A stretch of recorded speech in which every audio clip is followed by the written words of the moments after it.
मेरे बच्चे, वो तुम्हारे जीवन में प्रवेश करने वाला है जो तुम्हारे जिंदगी के बहुत बड़े रहस्य से पर्दा हटाने वाला है। तुम्हारे जीवन में अब तक बहुत सारे उतार चढ़ाव आ चुके हैं।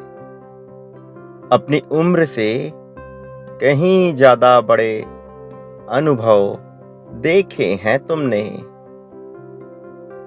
बहुत से ऐसे लोगों से मिल चुके हो तुम जो मुंह पर तो कुछ और होते हैं लेकिन पीठ पीछे कुछ और।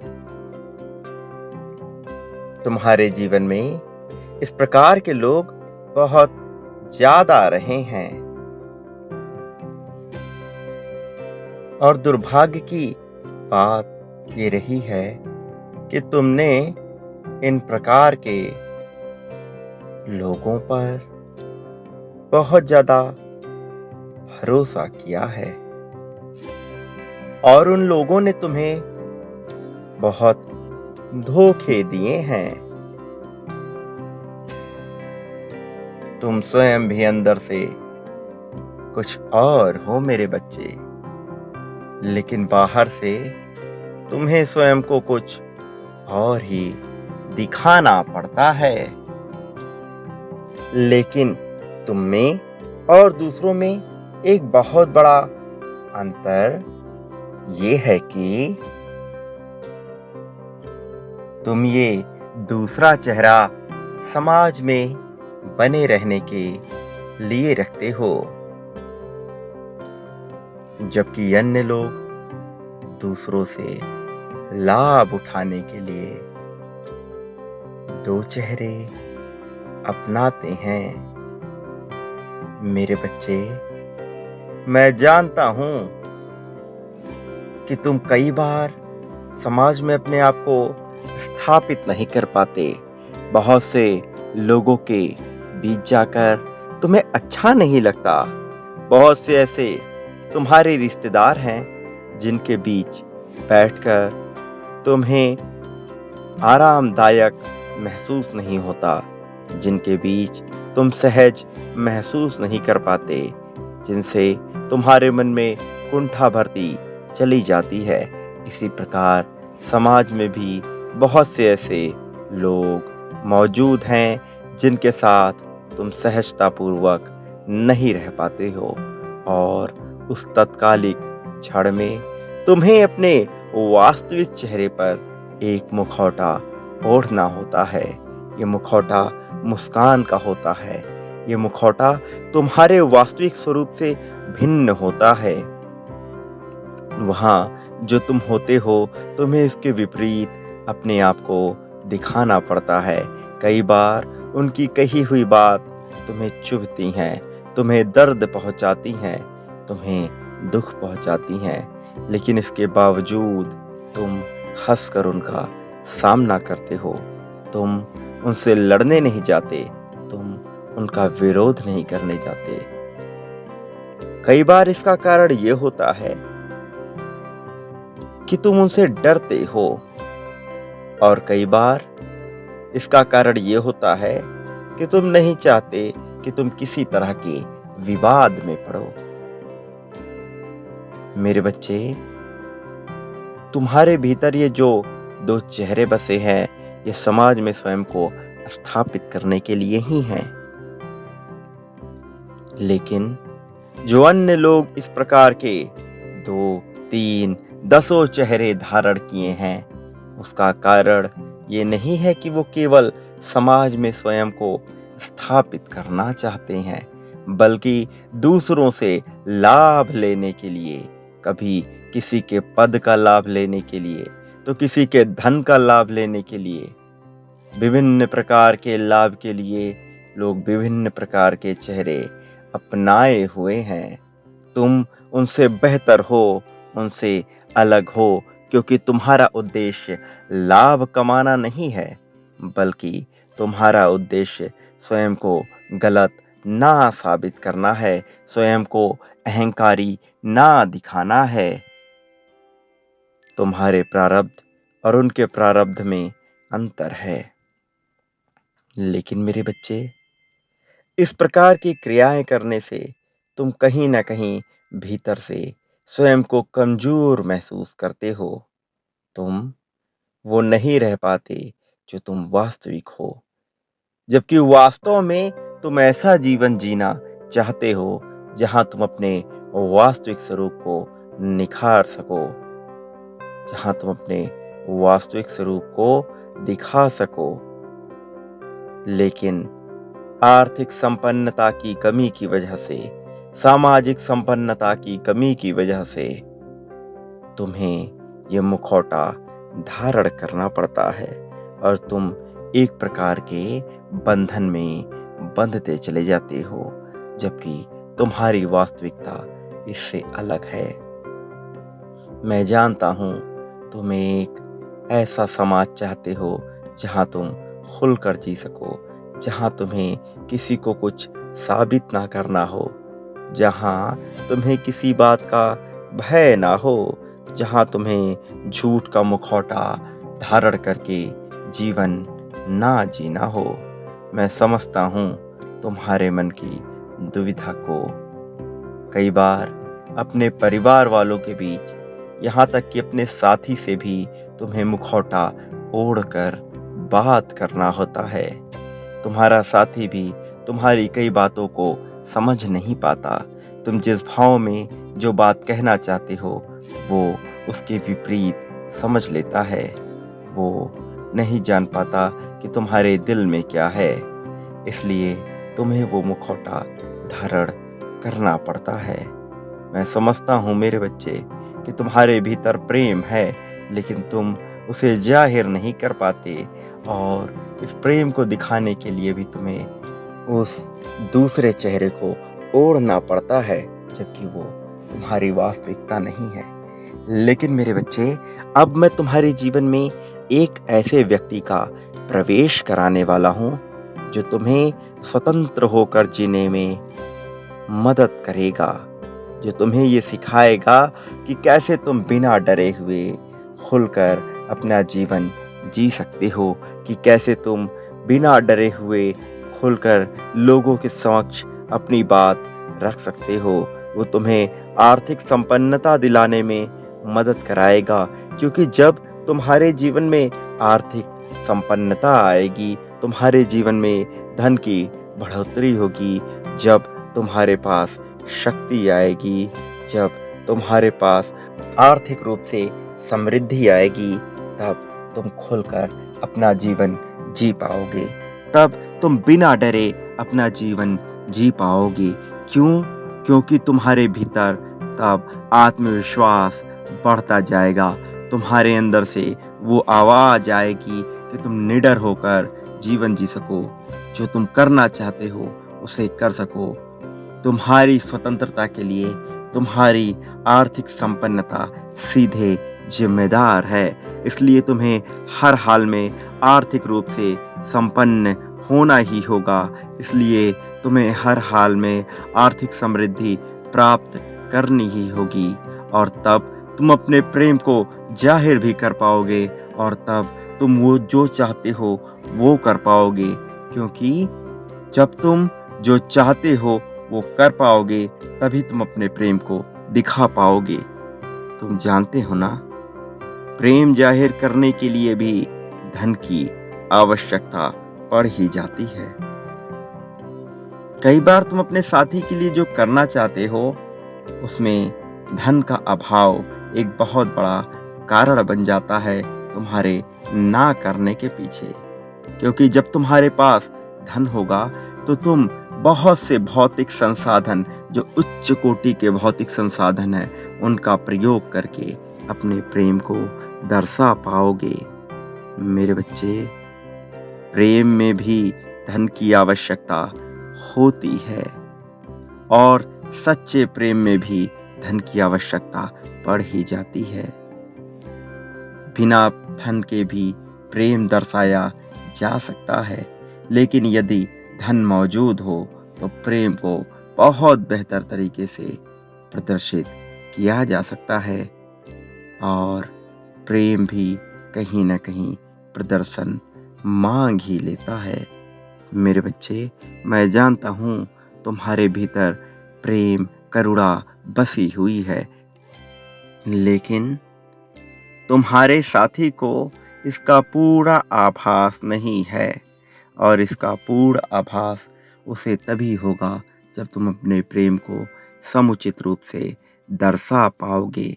इसलिए मैं तुम्हारे जीवन में एक ऐसे व्यक्ति का प्रवेश कराऊंगा जो तुम्हें पूरी तरह से सक्षम बनाएगा, जो तुम्हें आर्थिक, सामाजिक, धार्मिक, आध्यात्मिक और भौतिक रूप से सक्षम बनाएगा, जो तुम्हें ये बताएगा कि कोई भी भौतिक संसाधन कितनी ही आसानी से प्राप्त किया जा सकता है। मैं जानता हूँ कि तुम्हारे मन में अभी ये प्रश्न आता है कि आखिर तुम कैसे अपने जीवन को संवारोगे, आखिर तुम कैसे उन भौतिक संसाधनों को प्राप्त करोगे जिसकी चाह तुमने बचपन से की थी।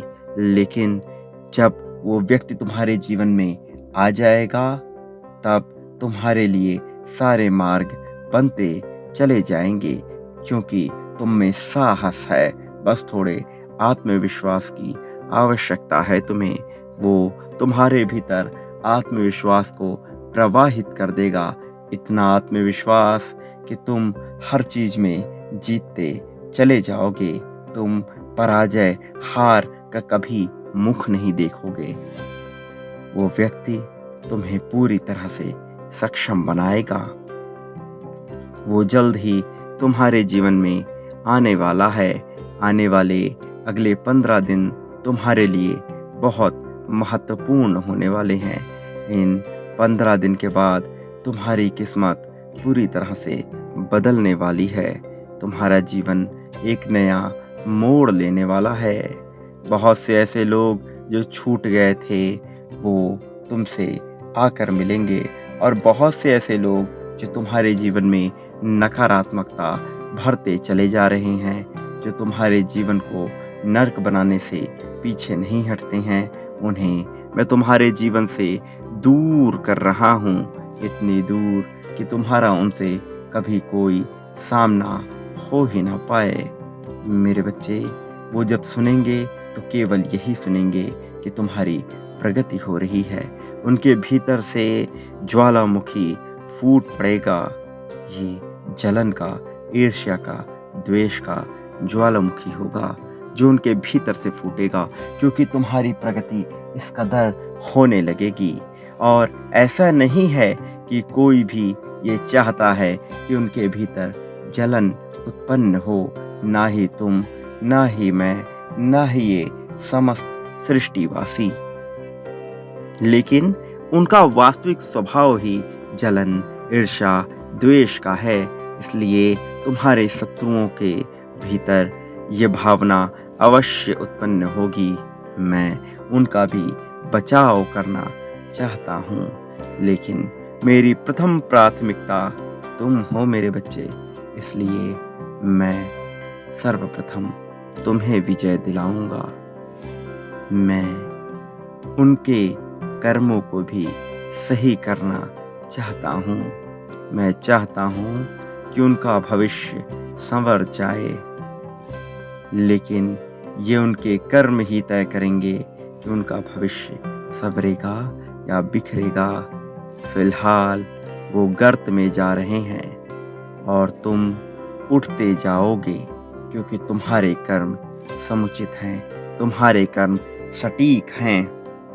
मेरे बच्चे, अब सारी चिंता त्याग दो। तुम्हारे भीतर से सारे दुख, दर्द, कष्ट दूर होने वाले हैं। तुम विजय को प्राप्त करने वाले हो, सच्चे प्रेम को प्राप्त करने वाले हो। कोई भी तुम्हें हरा नहीं पाएगा। मेरा आशीर्वाद तुम्हारे साथ रहेगा। तुम आने वाले 15 दिन में उस व्यक्ति से मिल पाओगे। वो कोई सामान्य व्यक्ति नहीं है, वो एक प्रकार का दूत ही होगा। तुम जब उससे मिलोगे तो शुरुआत में तुम्हें थोड़ा अजीब सा लगेगा, लेकिन धीरे धीरे तुम उसके साथ सहज महसूस करने लगोगे। और जैसे ही तुम उसके साथ धीरे धीरे सहज महसूस करोगे, तुम अपने जीवन में प्रगति करते जाओगे और तुम समझ जाओगे कि उसका उद्देश्य क्या है। मेरे बच्चे, मेरा आशीर्वाद हमेशा तुम्हारे साथ है। सारी चिंता त्याग दो। तुम्हारा कल्याण होगा, तुम्हारे शत्रुओं का विनाश होगा। कोई भी तुम्हें पराजित नहीं कर सकता। मेरी शक्तियाँ तुम्हारा संरक्षण करती रहेंगी। धन की असीम वर्षा होगी तुम्हारे जीवन में। सच्चे प्रेम से वाकिफ होने वाले हो तुम। मेरा आशीर्वाद स्वीकार करो। अपनी आंखें बंद करो, मुझे महसूस करो। आभार प्रकट करो मेरे बच्चे। जो तुम्हें मिला है वो दिव्यता से मिला है, प्रसाद रूप में मिला है। इसलिए अपनी चिंता त्याग कर जीवन में आगे बढ़ने की चेष्टा करो, प्रगति को पाने की चेष्टा करो। अगले 15 दिन तुम्हारे लिए बहुत महत्वपूर्ण होने वाले हैं। अगले 15 दिन में तुम नए नए अनुभवों को देखोगे। आने वाले 15 दिन तुम्हें अजीब जरूर लगेंगे, लेकिन ये तुम्हारे लिए सकारात्मक होंगे। मेरे बच्चे, तुम्हें सच्चे साथी से मिलाने वाला समय आने वाला है। ये समय तुम्हें जीत दिला कर रहेगा। समय पर भी भरोसा रखो, मुझ पर भरोसा रखो। मेरे ही गढ़ों में से कोई एक तुम्हारे पास आएगा तुम्हारी सहायता के लिए, और उसके आने के बाद तुम्हारे जीवन में परिवर्तन शुरू हो जाएगा। मैं जानता हूँ कि तुमने बहुत दुख सहे हैं, इसलिए अब तुम्हारे दुखों के अंत का समय आ गया है। अब समय आ चुका है जब तुम्हारे जीवन से सारे कष्ट, सारे दुख दूर कर दिए जाएं। अब समय आ गया है तुम्हें आर्थिक समृद्धि प्रदान करने का, और तुम्हारे जीवन के वास्तविक प्रेम को तुम्हारे जीवन में भेजने का। अब समय आ गया है तुम्हारे सम्मान को बढ़ाने का।